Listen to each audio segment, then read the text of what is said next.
welcome to my channel. What am I doing today? Today I'm actually doing the paint session for the Milan water-soluble graphite. It's in here. Gosh, I am like the most uncoordinated person I know. It's these three beautiful graphite pencils. Now if you remember in my, oh gosh, it's still melting, would you believe it or not? I cleaned it up, I worked with it some, and it's still melting. Oh gosh, let me come back.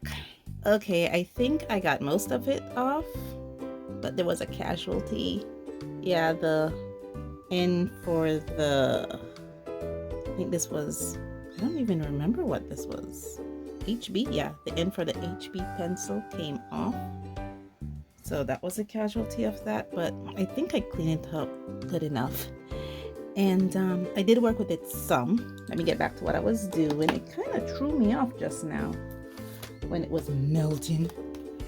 Okay, here's my worksheet. I did do a little frog with them, swatched out the colors. Well, you would have seen the swatching in the previous video, but this is where I worked with it, play around with values. In comparison with the Faber-Castell, these are not woodless. Unfortunately, these are the Faber-Castell aquarellable graphites, and these are very smooth to work with. It's not grainy, and I don't remember if these were grainy, but what I noticed is that these did produce a lot of ghosting, and there was some resistance to it, whereas the Faber-Castell was very smooth to work with. But that's just me looking at the trends of these water-soluble graphites, as you guys all know. So I am working with 3 different grades of graphite: a 4B, an 8B, and an HB. No, this is the HB. It would be nice if there were like different color markings on them, because this is the 8B, this is the HB. So it's an HB, a 4B, and an 8B. And those were the same grade that I worked with here with the Faber-Castell aquarellable graphites. Now I have talked long enough, so let me quit my blabbering and get to the painting.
Okay, I am finished with my melted graphites.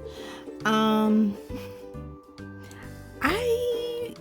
noted, one thing I noted, and I did not say it in the beginning, was that these, even though I use the same grade of graphite, the HB, the 4B, and the 8B, and I use the same grade of graphite here in the Faber-Castell version, which is the HB, the 4B, and the 8B, it seemed that the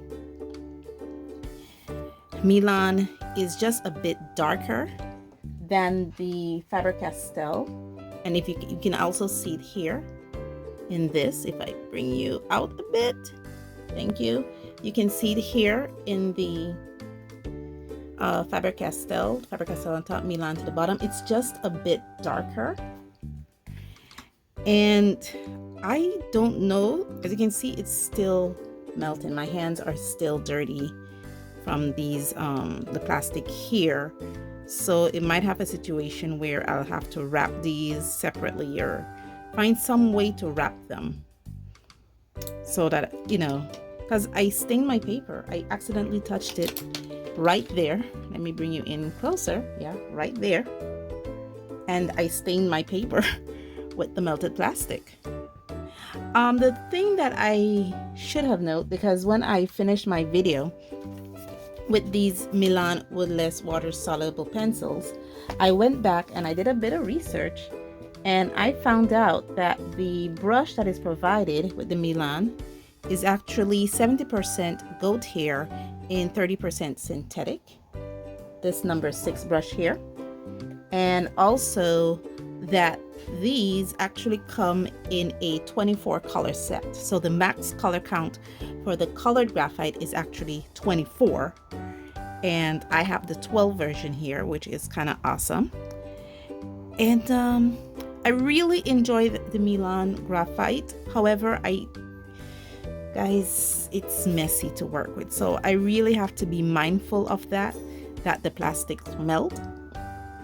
And I need to be mindful how I touch things when I'm working with it, because the meltiness will transfer onto paper.